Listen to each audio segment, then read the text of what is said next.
복된 소식 아름다운 소리 AM 1590kHz 시카고 기독교 방송입니다.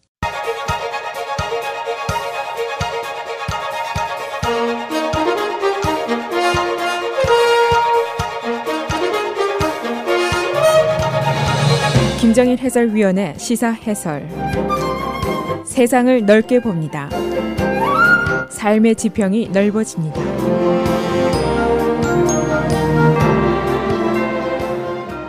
시사 해설입니다. 공화당의 감세안이 갑자기 암초에 걸려 있습니다. 사실은 이 감세안이 어젯밤에 상원을 통과할 것으로 대부분 예상을 했습니다만, 그렇게 되면 지금 이 시간쯤에는 감세안 상원 통과 이런 기사가 나가야 되는데, 지금 형편은 이 감세안이 아직 상원에 상정이 되지 않았고 오늘 하루 종일 새로운 협상이 있게 됩니다. 그리고 오늘 밤에 표결에 붙여질 것인지 아니면 또다시 표결이 연기될 것인지 아무도 확실한 것을 지금 이 시간 현재로는 알 수가 없습니다. 왜 감세안이 암초에 걸렸느냐? 원래 상원안이 표결에 붙여지기로 계획된 어제 밤 시간에서 불과 몇 시간 전에 새로운 보고서가 나왔습니다. Joint Committee of Taxation이라는 기관인데 의회의 비정당 연구기구입니다.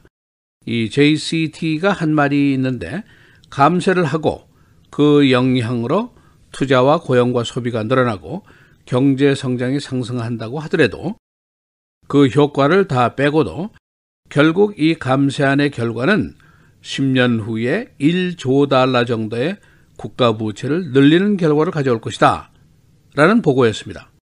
한마디로 말하면 지금 우리가 손해보는 장사를 하고 있다 라는 지적이었습니다. 그래서 상원이 부랴부랴 표결을 뒤로 미루게 된 겁니다. 오늘은 JCT의 보고 내용은 어떤 것인지, 공화당 내 의원들의 우려는 무엇인지, 또 이 감세안의 통과 가능성은 어느 정도인지 알아보도록 하겠습니다.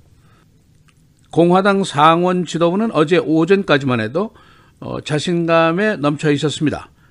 일부 소수의 찬성 유보 의원들이 있는데 설득 가능성이 충분하다고 봤고, 저녁에는 표결에 붙여서 통과를 시키고 금요일, 그러니까 오늘 승정가를 불러보자, 그런 시나리오를 가지고 있었습니다. 그러나 비정당 세금 연구기구인 JCT가 표결 불과 수시간 전에 내놓은 이 보고서가 말썽을 일으켰습니다. 감세를 하고 이에 따라서 경제 성장이 된다고 하더라도 결국 1조 달러의 국가 부채만 늘어날 것이다, 이런 조사 보고서 때문입니다. 지금까지 국가 부채 과다의 우려를 표명하던 몇 명의 상원의원들에게는 갑자기 운신의 폭이 좁아졌습니다. 이들이 평소에 공개적으로 부채 해결 주장을 계속해왔는데 이 지론을 덮고 감세안에 무조건 찬성표를 던질 수도 없는 일입니다. 이 공화당과 화이트하우스가 지금까지 자신 있게 한 말이 있습니다.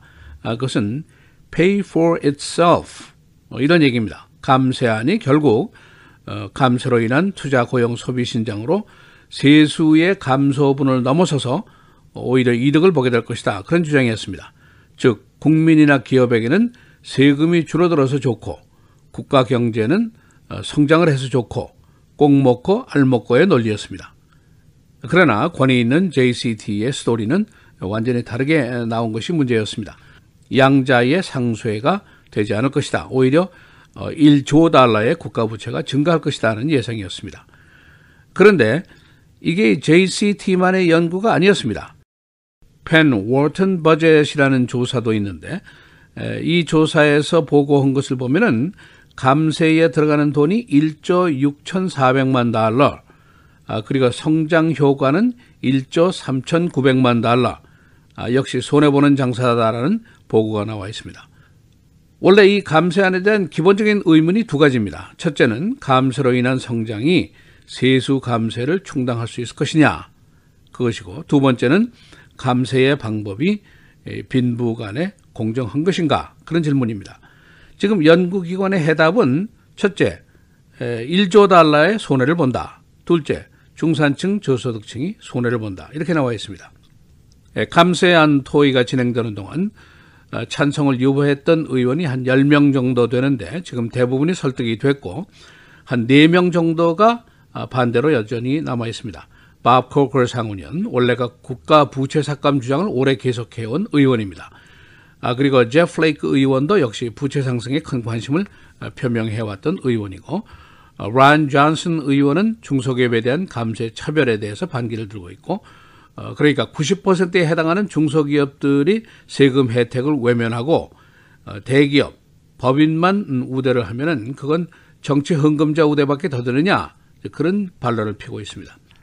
또 한 사람은 수전 콜린스 상원의원인데, 그녀는 감세폭을 조정해라, 국가 부채 상승 요인을 미리 막아라, 그리고 일반 국민들의 지방세금은 연방세금에서 공제를 해라, 이런 주장을 계속 펴오고 있습니다. 그런데 이 중에 밥 코커 상원의원하고 제프 플레이크 상원의원은 은퇴를 이미 결정한 의원들입니다. 그래서 화이트하우스라든가 공화당 지도부가 무슨 반대급부를 제시한다든가 이런 설득할 수 있는 방법이 별로 없습니다. 그리고 이 두 사람이 모두 트럼프 대통령과는 아주 앙숙인 사이입니다. 밥 코커는 트럼프가 3차 대전을 일으킬 수 있는 인물이다 라고 아주 혹평을 한 사람이고, 제프 플레이크는 난 너 때문에 관둔다 라고 트럼프에게 화살을 쏘았던 사람입니다. 공화당으로서는 신속한 표결 처리를 해야 되는데 현재로서는 별로 뾰족한 묘수가 아직 없습니다. 일부에서는 그럼 대기업 감세를 35에서 20%로 낮추는 것을 조정해서 22% 정도까지만 낮추자, 그런 주장을 하고 있습니다. 그러면 부채 폭이 감소될 것이라는 생각이죠. 그러나 여기에 반론을 제기하는 의원들이 또 많습니다. 지금 바로 이 공화당 감세안에 반기를 든 세력이 사실은 굉장히 많습니다.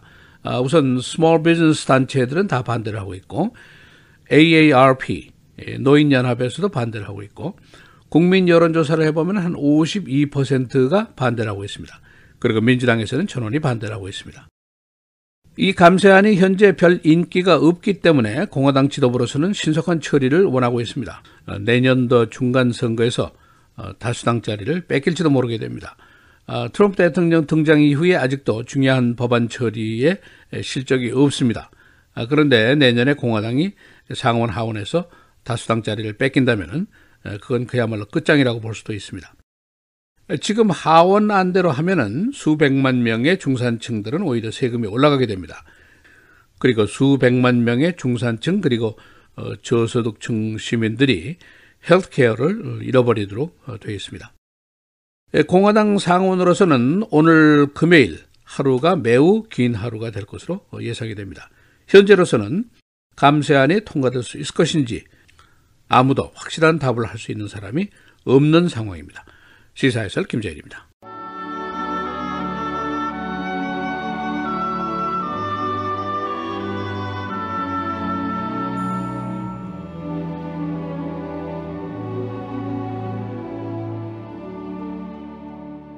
하나님은 모든 사람이 구원을 받으며 진리를 아는 데에 이르기를 원하시느니라.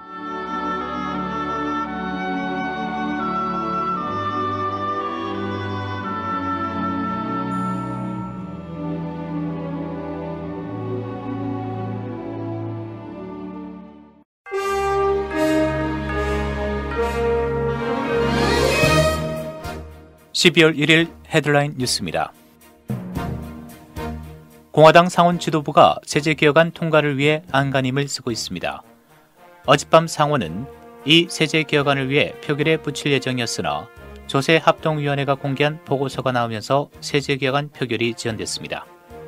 이 보고서에 따르면 세제개혁안이 실행될 경우 10년이 지난 후에 국가 부채가 1조 달러가 넘는 결과가 나올 것이라고 밝혔습니다.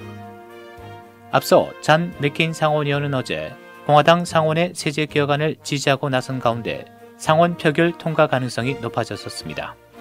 공화당은 세제 개혁안이 1조 4,400억 달러의 적자를 낼 것이라는 지적에 경제가 성장하면 이 비용을 충당할 수 있을 것이라고 설명하고 있습니다. 공화당이 오는 8일로 만료되는 연방 예산 지출을 22일까지 2주일간 연장하는 법안을 추진하기로 했습니다. 폴 라이언 하원의장은 어제 임시 예산 지출 법안 상정 계획을 밝히면서 연방상원 민주당이 임시 예산안 편성에 반대한다면 연방정부 폐쇄 사태에 책임을 져야 할 것이라고 엄포를 놓았습니다. 예산안에 다카 구제 법안 첨부를 주장하고 있는 민주당도 연방정부 셧다운 사태를 면하기 위해 임시 예산안을 통과시킬 것으로 예상됩니다. 백악관 국가경제위원회 게리콘 위원장과 트럼프 대통령 차위인 제러드 쿠시너 백악관 선임 고문이 백악관을 떠날 수 있다고 언론이 보도했습니다. 한 소식통은 공화당이 의회에서 세제 개편안 처리 후 최근 교체설이 도는 렉스 틸러슨 국무장관 외에 콘 위원장과 쿠시너 선임 고문도 백악관을 떠나는 방안이 검토됐다고 보도했습니다. 제프 세션스 법무장관이 트럼프 대통령으로부터 러시아 스캔들 수사를 막아달라는 부탁을 받았느냐는 질문에 답변을 회피했습니다. 하원정보위원회 민주당 간사인 아담 시프 의원은 어제 세션스 장관과의 비공개 청문회가 끝난 다음 기자들에게 세션스 장관이 트럼프의 압력 여부에 대해 답변을 거부했다고 밝혔습니다. 트럼프 대통령은 샌프란시스코 법원 배심원들이 여성을 살해한 멕시코 불법 이민자에 대해 무죄 판결을 내린 것에 대해 수치스러운 판결이라고 밝혔습니다. 트럼프 대통령은 불법 이민자 호세 이네스 가르시아 자라테에게 무죄 판결이 내려진 지 3시간 만에 국민이 불법 이민자들에게 분노하고 있는 것도 놀랄 일이 아니라면서 판결에 대해 노골적인 불만을 표시했습니다. 배심원들은 어제 자라테가 콘크리트 바닥에선 총탄이 튕겨져 32살 여성 케이트 스탠리가 사망한 것에 대해 무죄를 판결하고 불법 총기 소지 혐의에 대해서만 유죄를 판결했습니다. 어제 지진 발생이 드문 북동부의 델러웨어 지역에서 규모 4.1의 지진이 발생했습니다. 지진은 봄베이 훅 국립야생보호지역에서 발생했으며 처음 규모 5.1로 발표됐다가 다시 4.1로 수정됐습니다. 지진으로 인한 인명이나 재산 피해는 보고되지 않았습니다. 오늘부터 시카고 지역에 겨울 주차 금지가 실시됩니다. 이 윈터 파킹 밴은 오늘부터 내년 4월 1일까지 계속됩니다. 오늘부터 시카고 시내 107마일 도로변에 새벽 3시부터 7시까지 주차가 금지되며 위반 시에 $60의 벌금과 토행비 $150가 부과됩니다. 대부분 서버브 지역의 거주 지역 도로에서도 유사한 교통법규가 적용됩니다. 브루스 라우너 주지사가 최악의 공화당 주지사로 선정됐습니다. 보수계 언론인 내셔널 리뷰는 12월 표지인물로 브루스 라우너 지사를 선정하고 그에게 최악의 주지사 타이틀을 붙였습니다. 이 언론은 그의 경제, 예산, 낙태 정책 등에 대해 비판했습니다. 쿡카운티의 소다 텍스가 오늘로 사라집니다. 그러나 그 후유증은 아직도 계속되고 있습니다. 쿡카운티 티모시 에반스 수석 판사는 카운티 당국을 상대로 법원 인원 감원을 중지하라는 제소를 냈습니다. 카운티는 $2억 세수 감소를 이유로 법원 인원 155명을 감원할 방침입니다. 날씨입니다. 오늘은 4, 50도대 맑은 날씨 보이겠습니다. 낮 최고 52도, 밤 최저 37도. 주말인 내일과 휴일에도 대체로 맑은 날씨 이어지겠습니다. 토요일 낮 최고 53도, 밤 최저 31도. 주일 낮 최고 54도, 밤 최저 49도. 다음 주 월요일에는 기온이 60도대로 오르겠습니다. 강한 바람과 함께 흐리고 낮 최고 61도, 밤 최저 35도. 화요일 기온이 다시 30도대로 떨어진 대체로 맑은 날씨 보이겠습니다. 낮 최고 40도, 밤 최저 21도입니다.